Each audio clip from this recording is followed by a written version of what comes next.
Assalamualaikum warahmatullahi wabarakatuh. Bismillah, alhamdulillah, wassalatu wassalamu ala rasulillah wa ala alihi wa sahbihi wa mawalah, la hawla wa la quwata illa billah, ma ba'du. Anak-anakku semua peserta matsama, jangan lupa dalam masa COVID-19 ini kita untuk menjaga kesehatan dan jangan lupa berdoa, itu pokoknya. Marilah kita berdoa bersama. Kita baca li khamsatun ya. Li khamsatun utufi biha harral waba'il hatimah al-mustafa wal murtada wa banahuma wa fatimah. Li khamsatun utufi biha harral waba'il hatimah al-mustafa wal murtada wa banahuma wa fatimah. Li khamsatun utufi biha harral waba'il hatimah al-mustafa wal murtada wa banahuma wa fatimah.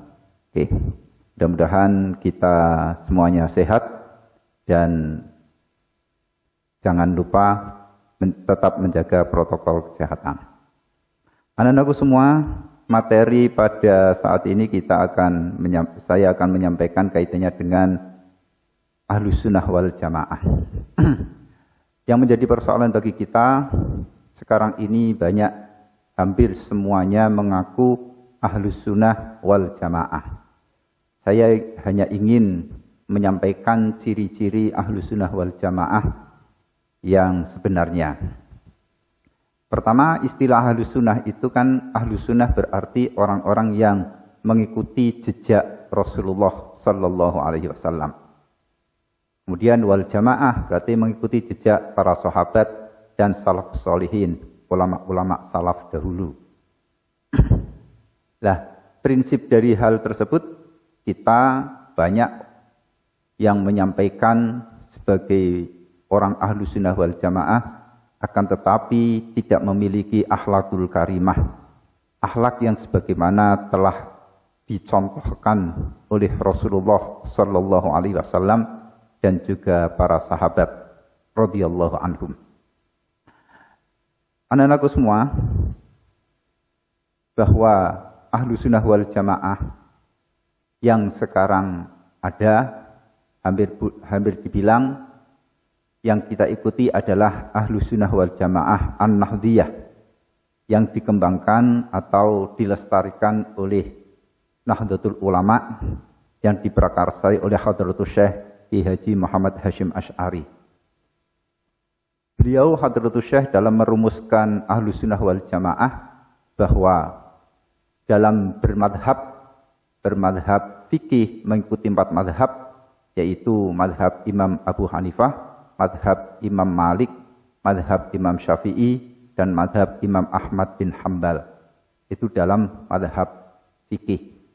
Kemudian dalam bertauhid mengikuti madhab Imam Abu Hasan al-Asy'ari dan Imam Abu Mansur al-Maturidi. Kemudian di bidang tasawuf mengikuti Imam Junaid Al-Baghdadi dan Imam Al-Ghazali. Itu rumusan-rumusan yang secara mudah telah dirumuskan oleh Hadratus Syekh Kiai Haji Muhammad Hasyim Asy'ari. Artinya, ketika fikih-fikih yang dikembangkan ataupun akhlak-akhlak ataupun di bidang tauhid, ketika keluar dari madhab-madhab yang telah disampaikan oleh Hadratus Syekh Kiai Haji Muhammad Hasyim Asy'ari tersebut, berarti itu sudah keluar dari rel yang disebut Ahlus Sunnah wal Jamaah. Kenapa demikian? Hadratus Syekh merumuskan sedemikian rupa dengan konsep yang sederhana. Konsep itu sangat sederhana oleh Hadratus Syekh dan kemudian secara mendunia itu diakui konsep Ahlus Sunnah wal Jamaah. Mengapa?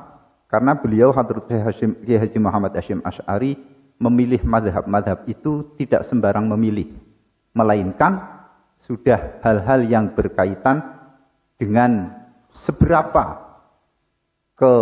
kapasitas, kemudian seberapa keautentikan pendapat-pendapat mereka yang dikaitkan dengan apa yang bermula dari Islam pada zaman Rasulullah dan para sahabat juga pada salafus sholih.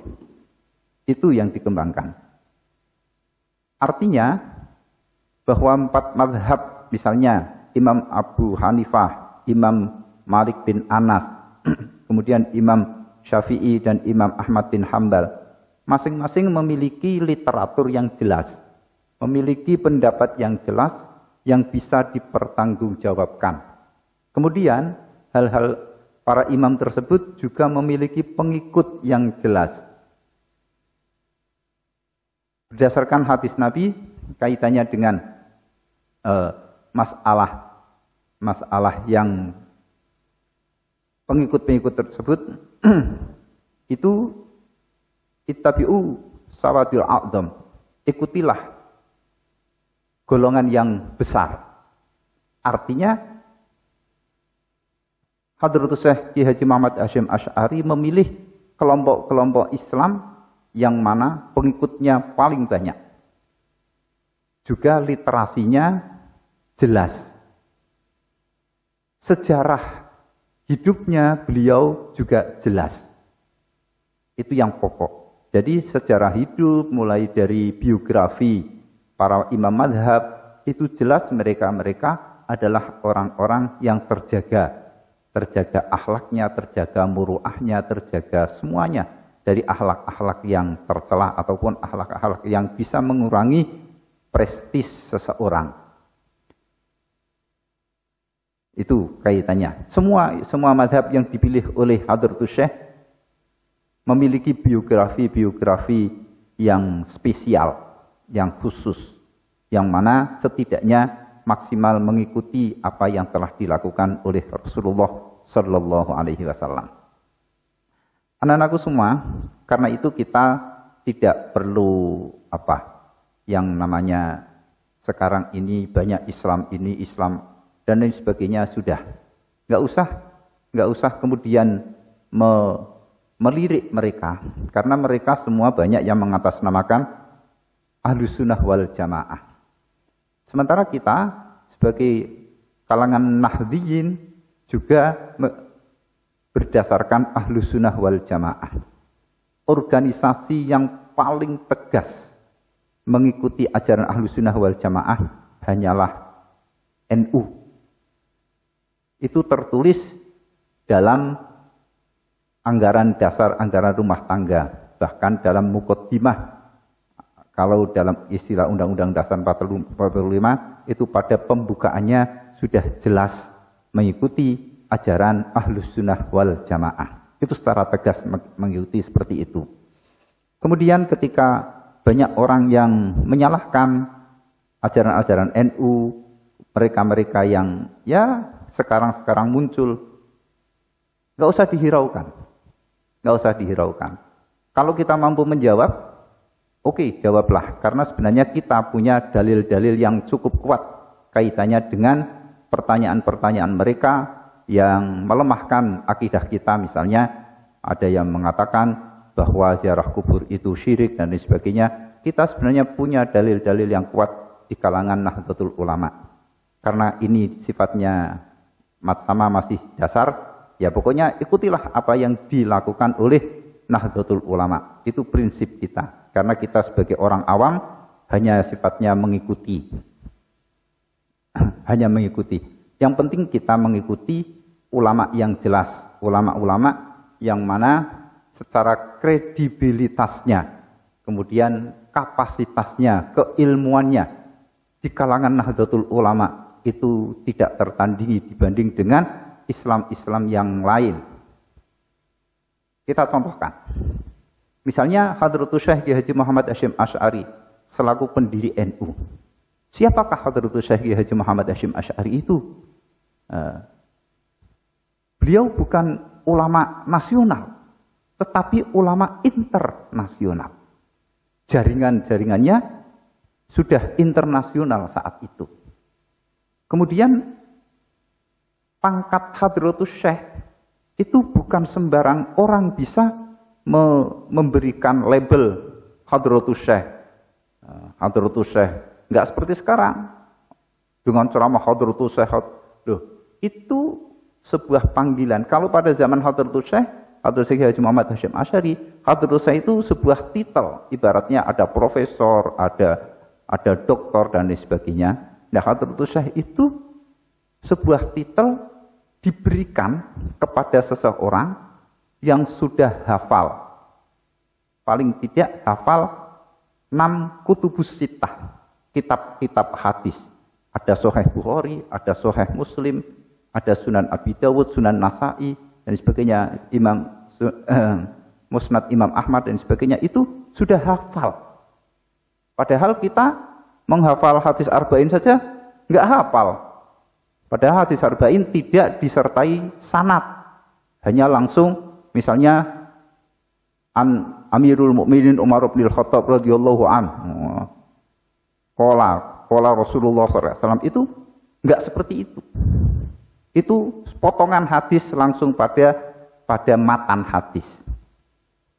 Tetapi yang dihafal oleh Hadratus Syekh 6 kitab hadis itu dari perawi-perawi semuanya. Misalnya Hadratus Syekh punya guru namanya Ki Haji Mahfud At-Tirmizi Al-Makki. Itu punya guru. Itu hafal rentetan rangkaian guru, itu hafal. 1. Kemudian sampai pada Imam Bukhari. Misalnya itu hadis Sahih Bukhari. Dari Imam Bukhari ke gurunya sampai kepada Rasulullah Shallallahu Alaihi Wasallam. Itu rangkaian mata rantai para perawi yang disebut isnad atau musnad, itu hafal. Dan itu terdiri dari 6 kitab hadis. Coba kita bisa bayangkan betapa hebatnya Hadratus Syekh. Sampai punya titel Hadratus Syekh harus bisa mampu menghafal sekian banyak kitab. Ya, sekian banyak kitab hadis. Saat itu di tingkat Asia itu baru 1 Hadratus Syekh. Karena itu Hadratus Syekh sangat tenar, sangat terkenal pada saat itu. Kemudian ketika sepulang ke Indonesia, beliau mendirikan organisasi Nahdlatul Ulama. Karena beliau adalah seorang yang sufi, seorang yang meskipun keilmuannya sedemikian hebat, tetapi tidak sombong. Tidak pernah mengatakan bahwa saya paling benar, saya paling hebat. Tidak. Melainkan ketika akan menyusun sebuah organisasi Nahdlatul Ulama, beliau melalui berbagai riyadhah, istikharah, berbagai langkah yang harus ditempuh, mengumpulkan para ulama, para kiai untuk sama-sama melakukan istikharah. Kemudian juga masih ada gurunya saat itu, Mbah Kiai Khalil Bangkalan, Syekhuna Khalil, beliau yang merestui, beliau adalah waliullah yang terkenal itu, memberikan tongkatnya kepada Hadratus Syekh, menunjukkan bahwa tongkat estafet keagamaan yang saat itu dipegang oleh Mbah Kiai Khalil Bangkalan, kemudian diberikan oleh Hadratus Syekh, dan Hadratus Syekh mendirikan yang namanya Nahdlatul Ulama. Jadi organisasi Nahdlatul Ulama itu berbeda dengan organisasi-organisasi yang lain. Kalau organisasi-organisasi yang lain itu berdiri atas usulan anggota, tetapi ini berdirinya Nahdlatul Ulama, ketika Nahdlatul Ulama berdiri, baru orang lain mengaku sebagai anggotanya. Kalau organisasi lain itu anggotanya jelas, tertata, berapa ratus, berapa juta, itu ada bainannya lengkap, tetapi di NU nggak ada, karena semuanya mengaku sebagai orang NU lah. Disinilah. Jadi kita sebagai orang NU, sebagai warga Nahdliyin, kita perlu bangga karena memiliki organisasi yang betul-betul telah didirikan oleh para ulama, para aulia, para wali. Jadi nggak sembarangan. Karena itu banyak orang yang diantaranya Habib Lutfi menyampaikan siapapun yang membenci NU mesti kualat. Nah, kualat karena NU dijaga oleh para wali. Itu yang paling pokok. Jadi berdirinya organisasi NU tidak seperti kita mendirikan organisasi-organisasi yang lain, melainkan sudah berbagai riyadhah, berbagai langkah ditempuh untuk mendapat ridho dari Allah Subhanahu wa Ta'ala. Itu yang paling sulit, yang tidak tertandingi dengan organisasi-organisasi yang lain. Anak-anakku semua, saya ingin menjelaskan kaitannya dengan siapa Hadratus Syekh Kiai Haji Muhammad Hasyim Asy'ari. Di samping beliau hafal sekian hadis, sekian ribu, sekian puluh ribu hadis. Kalau dari Sahih Bukhari misalnya ada sampai 9.000, belum Sahih Muslim, belum, wah berapa itu saya nggak tahu. Berapa yang harus dihafal. Tetapi beliau ketika misalnya sholat tarawih pada bulan Ramadan, kalau hadis sedikit sebagian banyak itu hafal, apalagi menghafal Al-Quran. Secara logika beliau mesti hafal Al-Quran. Tetapi beliau tidak pernah memproklamirkan diri orang yang hafal Al-Quran. Ketika bulan Ramadan, beliau memanggil santri yang hafal Al-Quran untuk jadi imam. Beliau tidak mau jadi imamnya ketika sholat tarawih untuk khatam 30 juz. Beliau hanya berada di belakang, memegang Al-Quran, nyemak. Itu tawadhu'nya Hadratus Syekh. Sangat hebat. Kita sendiri, Masya Allah, sedemikian hebat tingkat keilmuannya, tetapi ketika untuk menjadi imam pada saat bulan Ramadan, beliau nggak mau jadi imam. Padahal beliau ya, mosok sih hadis sedemikian banyak saja hafal, apalagi Al-Quran yang hanya 30 juz, 114 surat. Saya kira itu pasti beliau hafal. Tetapi beliau tidak pernah memproklamirkan diri beliau hafal Al-Quran. Satu. Kedua, meskipun keilmuan beliau sedemikian hebat, sedemikian kuat, tetapi beliau tetap bermadhab. Itu yang paling pokok. Sekarang kan orang cenderung untuk kembali kepada Al-Quran dan hadis. Kembali pada Al-Quran dan hadis. Loh, ilmumu sepiro?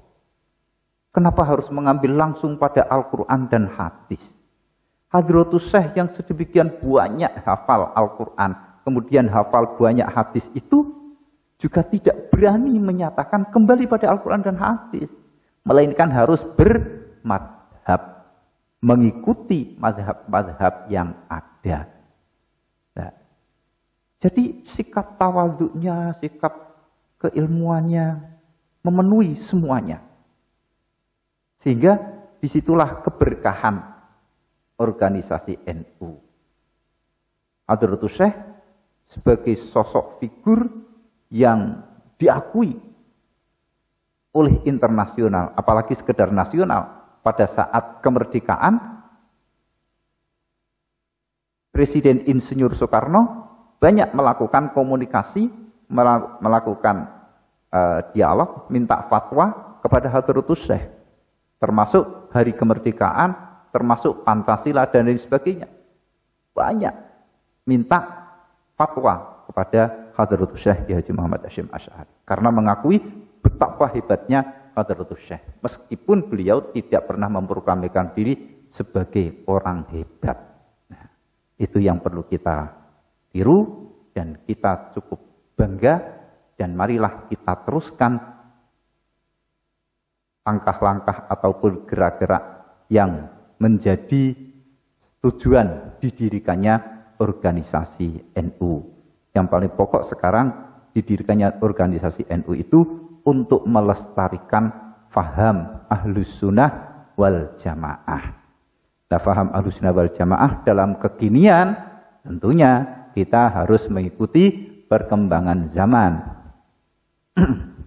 Al-muhafadzatu bil qadimis sholih wal ahdu bil jadidil aslah. Kita mengambil sesuatu yang lama, yang dahulu, yang masih baik, mengambil sesuatu yang baru, yang lebih baik, tanpa mengurangi kebaikan masa lalu. Misalnya HP ini adalah sebuah teknologi yang baru. Bagaimana sikap kita warga NU, warga Nahdliyin? Kita ambil baiknya, kita ambil positifnya. Kita buang sesuatu yang negatif dari penggunaan alat komunikasi HP itu. Nah, itu sehingga kita perlu. Kemudian satu lagi menjadi fatwa ataupun yang disampaikan oleh Hadratus Syekh. Siapa saja yang ngurusi organisasi NU, mengurus organisasi NU, membesarkan organisasi NU, dianggap santrinya. Siapapun santrinya akan didoakan. Didoakan sampai keluarganya didoakan untuk husnul khotimah. Itu beliau menyampaikan seperti itu. Beliau adalah seorang waliullah, diakui kewaliannya, ya, diakui kewaliannya. Kemudian murid-murid beliau, hampir seluruh pesantren di Indonesia pernah mengenyam ilmu dari Hadratus Syekh, sehingga sanad keilmuannya nyambung kepada Hadratus Syekh dan Hadratus Syekh nyambung sampai kepada Rasulullah Sallallahu Alaihi Wasallam. Itulah ilmu yang mudah-mudahan bisa bermanfaat. Marilah kita sebagai organisasi, sebagai Nahdliyin, orang-orang NU, kita kembangkan organisasi NU ini semampu kita, sesuai dengan kapasitas kita, sesuai dengan bidang-bidang kita. Tidak perlu kita berebut untuk menjadi pengurus, tetapi tidak mau ngurus. Siapapun bisa membesarkan NU, baik itu sebagai warga maupun sebagai pengurus. Tetap kita bagaimana kita membesarkan organisasi NU. Dan mudah-mudahan kita termasuk santrinya Hadratus Syekh Haji Muhammad Hasyim Asy'ari yang didoakan untuk husnul khotimah. Amin. Demikianlah anak-anakku semua dalam pertemuan Matsama pada hari ini. Mudah-mudahan semuanya bisa bermanfaat. Dan marilah kita kirim Fatihah kepada Hadratus Syekh Haji Muhammad Hasyim Asy'ari ridhoillah syafaati Rasulillah Nabi Muhammad sallallahu alaihi wasallam wa ila Hadratus Syekh Hasyim Asy'ari wa muassisin Hadratul Ulama. Al-Fatihah. A'udzubillahi minasyaitonir rajim. Bismillahirrahmanirrahim. Alhamdulillahirabbil alamin. Arrahmanirrahim. Maliki yaumiddin. Iyyaka na'budu wa iyyaka nasta'in. Ihdinas siratal mustaqim. Siratal ladzina an'amta 'alaihim ghairil maghdubi 'alaihim waladdallin. Amin. Terima kasih. Mudah-mudahan bisa bermanfaat dan kita berharap mendapatkan ridho dari Allah Subhanahu wa taala. Amin. Atas segala kekurangannya mohon maaf. Akhirul kalam wallahul muwaffiq ila aqwamit thoriq. Wassalamualaikum warahmatullahi wabarakatuh.